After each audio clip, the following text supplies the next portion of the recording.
What is up, everybody? Welcome back to the reaction channel, Ryan's Average Reactions, and today we are watching more of my favorite videos on YouTube from LambSauce. This has quickly become my favorite stuff to react to. Most satisfying downfalls in Hell's Kitchen history. This is from a couple days ago. It has 200,000 views already. Here we go. From losing the competition against the person you bullied all season to facing karma for disrespecting Gordon Ramsay, here are the most satisfying downfalls in Hell's Kitchen history. Starting with Season 16's Matt, who got rightfully humbled by Gordon. Matt looks like he needs to be humbled. Let's be honest. Also, I'm definitely going to watch every video on this channel. I think there's only 18. They're uploading every couple days. I'm going to get all of them. Love it. I wish there were more channels like this. After spending the entire season blaming his terrible cooking skills on everybody but himself. And Matt's first victim was world-renowned chef Fred Morin, who gave his brutally honest thoughts on Matt's dish. You have three things that are alone on the plate. It's like people living together but not talking to each other at the dinner table while the TV is on and sadness is on the menu. However, all but Matt found his witty comment amusing. The judges don't know what the fuck they're talking about. That's the problem. I'm a force to be reckoned with inside of a kitchen. I don't want to sit here and listen to these guys degrading me and talking shit. And Matt would continue to feel salty even He told you your food doesn't go together, brother, okay? Relax. He didn't come at your family. He came at your carrots. after the challenge has long wrapped up. You're not gonna sit here and degrade me every fucking day and think I'm gonna sit here and listen to that shit. I'm not the fucking one. Go. Okay. Go. You know what? Fine. I'm packing my shit and I'm out this. Go. But when his teammates dismissed his complaints, Matt took them to the big man himself. You know, I felt like some of the dishes, you know, what they were asking for is what they got. I brought in two experts today that were big successes with exotic meats. They're going to call it as they see it. If you feel that you can't compete and you feel that you aren't good enough to win this, I'm not going to force you to stay, buddy. Yet Gordon's lecture would fall on deaf ears, as not only would Matt throw another tantrum, but he'd also do it right in front of the judges. During the Creative Sliders Challenge in episode 10, everyone else made sliders as the name of the challenge suggests, but Matt decided he wanted to stand out by making shrimp rolls. However, Matt's attempt at being creative would backfire completely. You know the best thing to do when you want cheeseburger sliders? Give him the complete opposite, baby. When the judges started schooling him instead. I'm from the East Coast, so a lobster roll is a lobster roll, and then a slider is something completely... I didn't say it was a lobster roll, because it's made with shrimp, obviously. Is this a slider? To me, it is, chef. To you, it's not. And Matt's stubbornness would reach its peak just moments later. Spicy, the greens are kind of wilted and overdressed. I agree, a little too much heat for me. What the fuck do they know? That's why they're running burger joints. But Matt would What do they know? Hey, I think a lot, buddy. If they are judges on the show that you're a contestant on and own restaurants, like they always do, you try to belittle people. Oh, what do you just own, a burger joint? Yeah, and what do you own, Matt? Besides a pack of Marlboro Lights. promptly learn he should have accepted the judges' impromptu culinary lessons, because later during dinner service, Matt would completely overcook his lobster tail. And yet, despite being the one who was solely responsible for that mistake, Matt still found a way to pin the blame on his teammates. I look up, there's 4 people on the other side. At some point, someone should have moved from hot apps. You know, I need help. There was no communication. The fish was killing you with the garnish. I shouldn't have to communicate to the garnish when the garnish is standing right there and she's supposed to be reading the taste. And Matt's immaturity frustrated his teammate Kimberly. It's always everybody else's fault but Matt. Take responsibility for your actions, man up. Maybe he's like 12 and like a 26-year-old's body. I don't know. Fortunately for the red team, they wouldn't have to deal with Matt's massive ego any longer, as Gordon proceeded to teach him a lesson he'd never forget. When things went badly tonight, the first thing you did was point fingers at everybody else. And you've got to understand that the only person to point at is you. And what Matt said next would make his elimination all the more deserved. Chef Ramsay is an asshole. If I was on the street right now and he came up to me with that same shit, I'd fuck him up, point. First of all, Matt, you seem to be about 5'6". Gordon's about 6'4". I think he'd make a lobster roll out of you, or sorry, a lobster slider. Blank. Much like Matt, this next chef also made alarming threats. Russell Cook, his last name is Cook. He was meant for this. Against anyone who dared to cross him, and he'd end up paying the price for it right in front of his entire family. One such case of Russell's aggressive behavior happened in episode 5 of season 8. The blue team were helping a group of high school kids decorate the dining room as part of their punishment, when out of nowhere, Russell suddenly starts seeing red. I'm not doing this for my 15 15 minutes of fame. I'm doing this for a fucking career, so step off. Wait, watch your language. Watch my language. I'm a grown-ass man. And things got I'm a grown-ass man, right? And a grown-ass man can still watch his language. so heated that they needed another adult to intervene. Hey guys, come on. These are clients of Hell's Kitchen. Stop being disrespectful. Get on with the job, get it done, and show a little bit of respect, all right? Unfortunately, Russell's temper would only get significantly worse as the show progressed. In fact, when he almost gets booted out thanks to teammate Trev's nomination, Russell immediately hits the gym.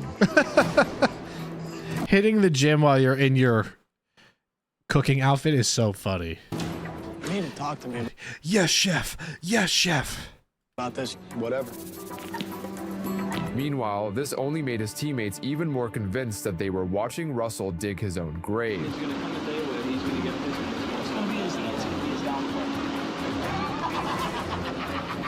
And sure enough, Russell wouldn't waste any time proving them right, because by episode 13, Russell had completely gone out of control. You talk to me like you talked to me before about that salmon, I would have slapped the shit out of you.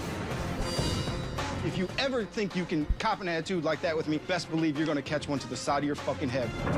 Whoa. And Russell's meltdown rattled the whole room. Russ going off on Trev like that was absolutely uncalled for. Russell's definitely nervous for elimination. However, karma would soon catch up to Russell, as he would end up fulfilling his teammates' prophecy in a way that would destroy everything he's ever worked for. It happened during the final showdown between Russell and Nona. Both chefs were on track to finish their services strong until Rob from Russell's brigade started falling behind. But when it became clear that Rob couldn't bounce back on time, Russell had no choice but to seal his fate once and for all. Hey, don't touch me. Don't touch me. Don't touch me. Oh no. Hey, just get the shit working. Unsurprisingly, Russell ended up losing the competition to Nona, but Russell, being the person that he is, still refused to take accountability for his actions. I chose the team that I wanted, and I thought they would help me win, and in fact, they helped me lose. So, thanks a lot, guys.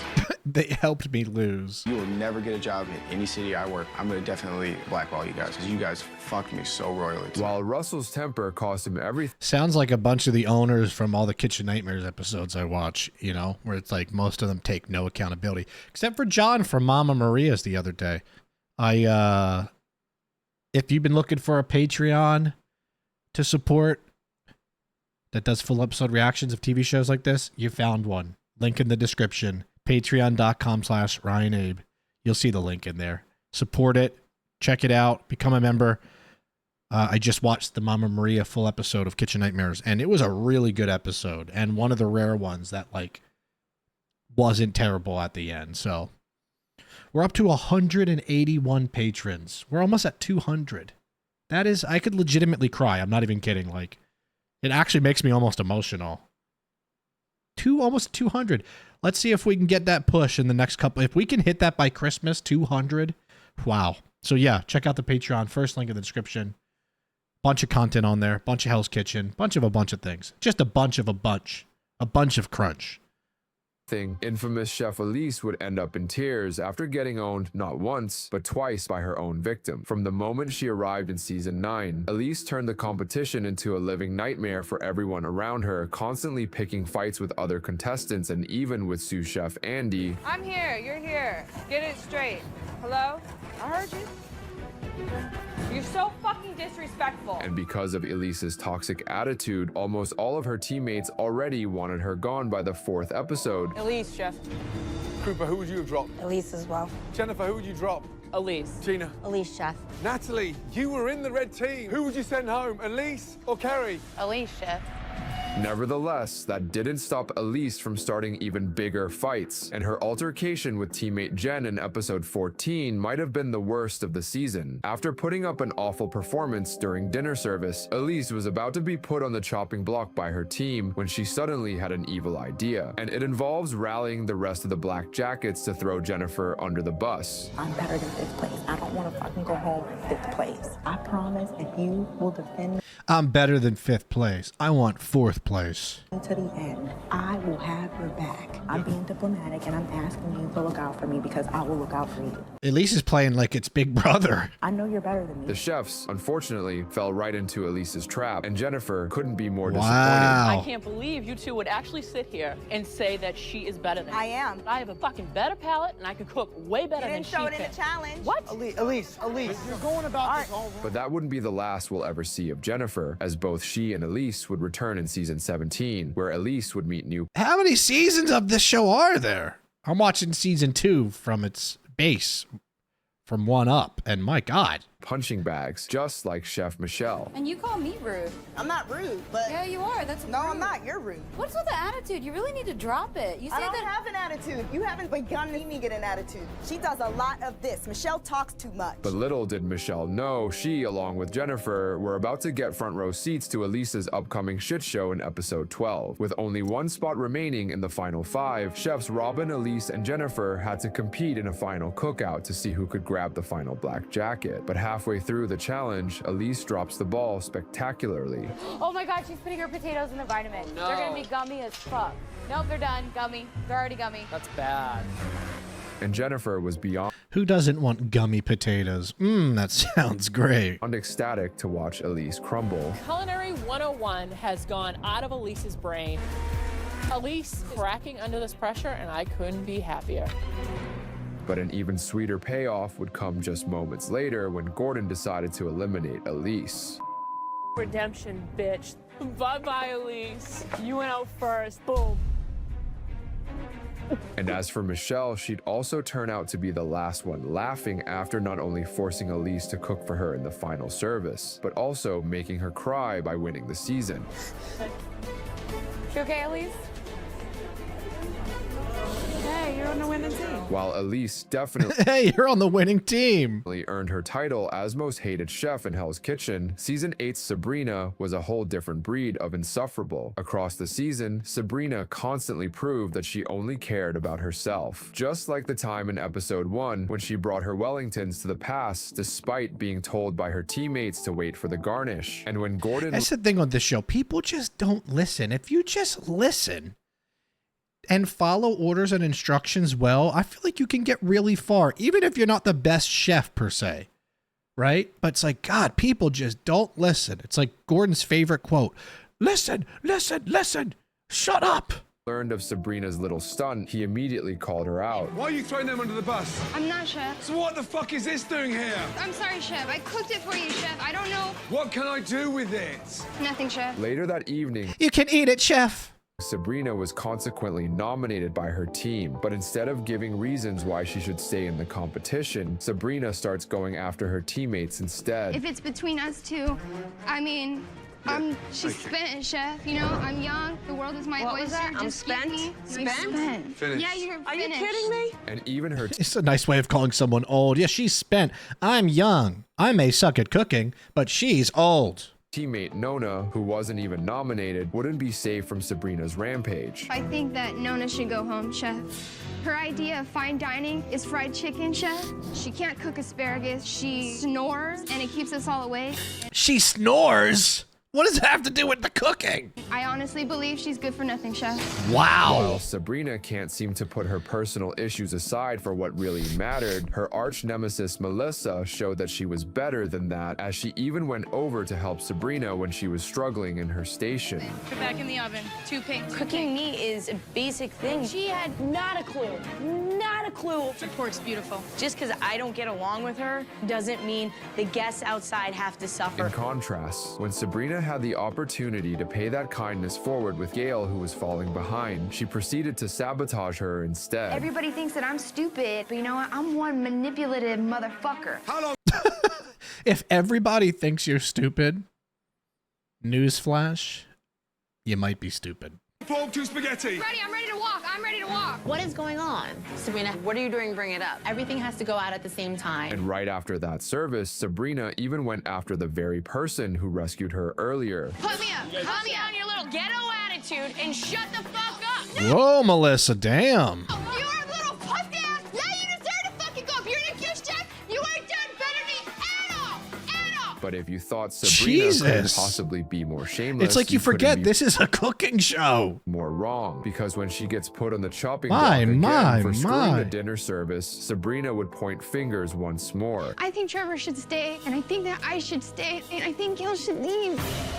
What? She's messed up numerous amounts of times, and she's messed up on the fish station. I'm fighting for Trevor, like, that's really weird, okay? I just want you to know that. She's an executive chef, and she can't get through the fish station. But Gordon wasn't buying any of it. Young lady, you have a lot of grown-up to do inside the kitchen and outside. Thank you for your commitment. Thank you, Chef. I wish you the best of luck. Another chef who got eliminated due to their horrible attitude was Lacey D'Angelo from season 5, who flat out refused to do any of the work she signed up for. In the very first episode, Lacey already tried to abandon her team, all because she couldn't figure out how to do basic prep work. I don't want to do this shit anymore. I really don't.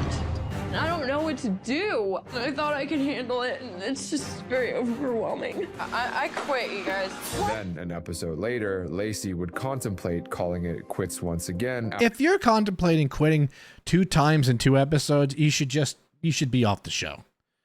You're just at that point, you're just taking up a spot. After her team lost the challenge. I don't know. I just keep freaking out. I just want to go home. I need you 100%. And when it was time for the team to do their punishment, Lacey decides she's simply not in the mood. I don't wanna.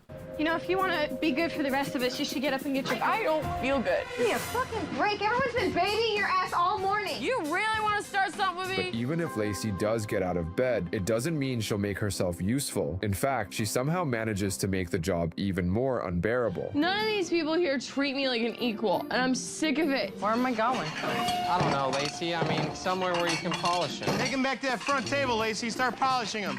Yeah. I can't handle it, dude. It's like babysitting. Unfortunately, that wouldn't be the last time her teammates had to do the thinking for Lacey. Ben, what else? Because I can't find fennel at the moment. Oh, God. Use your head, baby. Come on. I don't know what's in your fucking dish. Oh, I hate you. Can you imagine how long it would take Lacey to put together a piece of IKEA furniture by herself? Oh my gosh. I would say months. Guys. And that's when I can't find the Allen wrench. This screw doesn't fit. This is not even in English. Lacey does the only thing she knows how. I'm sick of taking shit from you people. It's stopping now. I quit. Although Oh my Lacey God, ultimately get her returned off for the dinner show. service, it was only a matter of time before her own incompetence took her out for good. And that fateful day happened in episode 8 when Lacey How the hell'd she make it 8 episodes? reveals she has no idea how to cook meat. I don't know. That's the problem. I believe we're gonna need some more time from the meat station, Chef. Talk to me, madam. Once again, you don't know how to cook meat and you're on a cooking show. It's like when people are on Drag Race and they don't know how to sew. What are you doing? I don't know how long, Chef. Really, I don't. And Lacey wasn't bluffing at all. What is that? The fucking bone's thicker than the meat. What is that? I don't know, Chef. It's not good enough. Get out. You're not good enough. Piss off. I love a good Gordon get out. Because of this, Gordon finally does what Lacey had been trying to do since the moment she walked in. Let's be honest, you're done. You can't waste my time any longer. I agree. Give me a jacket and leave Hell's Kitchen. And go in there and say goodbye. While Lacey needed Gordon to eliminate her Bye. mid-service, this next I'm sure they were devastated. chef went ahead and did it herself, all because she couldn't see past her own ego. Ironically enough, Joy made it clear from the start that she wasn't the type to give up. One thing I don't do is give up, and one thing I can't do is work next to somebody who is going to give up. Done, girl. That's it. I'm done. But when Joy fails to read the order back to Gordon, this would be her reaction. Hey, Joy. Yes, Chef. Have you given up? No, Chef. What did I just say there? Chef, can you run the order back to me, please? Oh, my gosh. Relax. Relax, girl. But Joy would do something even more pathetic in episode 11. After a horrible dinner service, the team unanimously agreed to name Keisha as one of the nominees. But the problem was that Keisha happened to be Joy's best friend in the show. So, in an act of desperation, Joy starts targeting Rochelle. You know what? I'm thinking maybe Rochelle should go up. Why? Because of the conversation that we had earlier with Chef Andy. She said her true passion is to start a family. I thought about that, too. But this wouldn't be the last time Joy turns a blind eye on Keisha. She wants to have children more than she wants to make a filet mignon. Okay. In episode 14, after getting yelled at by Gordon for screwing up salmon, Keisha suddenly starts throwing him shade. I'm getting tired of this shit. Oh, Keisha. Not a dog. Don't talk to me no any kind of way. What did you say? I just don't give a fuck. Keisha! Fucking hell, here we go. Enough's enough. Yet even then, Joy refuses. People just don't know how to deal with their emotions. You know, you get older and you think adults, you know, hey, they're an adult. You know, you look up to adults when you're younger, and then you realize as you get older, most adults are just big children. They're just children in adult bodies. Refuses to vote for Keisha and instead comes up with another absurd excuse to let her teammate Scott take the fall. We don't roll like that in the red kitchen. We communicate, we talk. I don't think I had any communication issues. You know, I think I'm voting for Scott tonight, and I'm voting for Anton. And Scott was getting sick of Joy's favoritism. You know, fucking A, dude. Did you fucking see that chicken? Joy and Keisha are good friends, but Joy needs to see that Keisha was braising fish instead of searing, and that was the big mistake tonight. Unfortunately, Joy's bias would only get more apparent in episode 17, when Scott ends up doing the same thing Keisha did to Gordon. Unsurprisingly, though, only one of them would get a free pass from Joy, and you can probably guess who. If we had to vote for two people, I would put up Scott and Keisha. But at the end of the day, Keisha's my girl. It is. She can't cook, but she's my girl. But Joy's self-centered attitude would come back to haunt her just an episode later, and it all begins after Joy suddenly stops communicating with her team during dinner service. Joy, we can go 2 minutes with this chicken? No. 3 minutes? Talk, Joy. Whether you like it or not, you're just holding the whole fucking kitchen up. But when Gordon confronts her, Joy breaks her own rule. Can I finish cooking, Chef? Hey, young lady, if you're in the mood, don't take it out on my food. I'm done. You're done. Leave me alone. Leave me alone. Boy, stop. I'm done. If somebody does that, they should be kicked off immediately. This shit. And just moments later, all hell breaks loose. Absolutely phenomenal. I'm trying to tell you. No, you're not telling me. No, you're not. You're arguing. You're arguing, you're shouting. I'm done. Hey, I know you're done. It shows in your cooking. Woo! Unbelievable.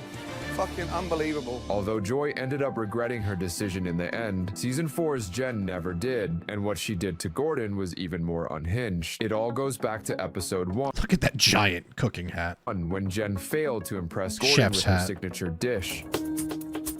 Oh no, damn. The rice is raw.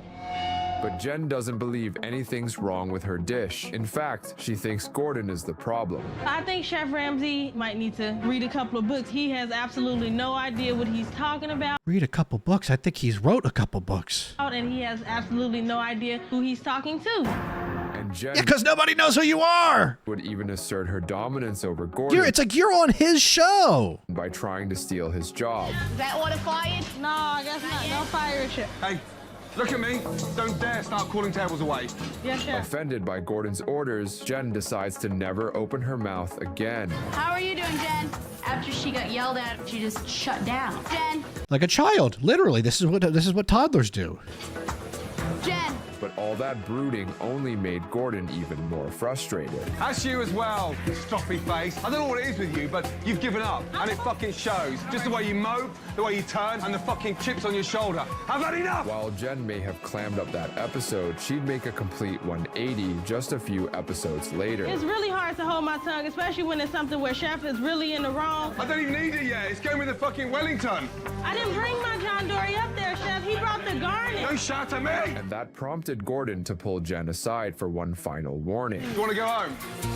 Ask you to speed up and put a little bit of energy in your step, and it's like clump, clump, clump, clump, clump, clump. So when I say speed up, just do He's it. wrong, Chef. I understand that. It's not at all. Not my good enough. attitude. But instead of cleaning up her act, Jen made an even more chaotic mess when she returned to compete in season 18. During dinner service, Gordon was in the middle of plating when he discovered that Jen didn't make enough duck garnish for the entrees. But as soon as Gordon complained, Jen crossed a line no chef ever should. I gave you the creamy leek, Chef. Okay. You need more. I'm short of the duck garnish. I've got one portion out there and barely a third of the next. You just pulled that from under. You Come threw here. that under there. I gave you here. enough leek. You trying to clown me up in here right now? Come here, you. No, Hey, you trying to clown me in here right now. come here. I gave you the leek, But Chef. no matter how hard Gordon tried to talk some sense into her, Jen has simply lost her mind. You Hey, trying all to of you, clown come me. here. All of you. And that's not gonna happen. Take your apron off and get out. You Yeah. heard it, Chef. Yeah. You trying to sabotage me. Really? Where? You trying to say, like, what do you mean he set you up? You set me Where? up. You're lying. Ask Jockey. Ask Jockey. And that's when Gordon knew Jen was a lost cause. Get out. Nothing. Get out. But you're not gonna disrespect me in here. Good Lord. You're not going to disrespect me. Once again, you're on a reality TV show. Okay? He's the host of the show. That's just how it goes. My God. Here we go. Look at the Patreon. 6 full episodes every month. Last month we did 7. Kitchen Nightmares, Golden Girls, Master Chef, Hell's Kitchen. Look at all these. Come on, Friends, Wife Swap, Family SOS. Come on, dude.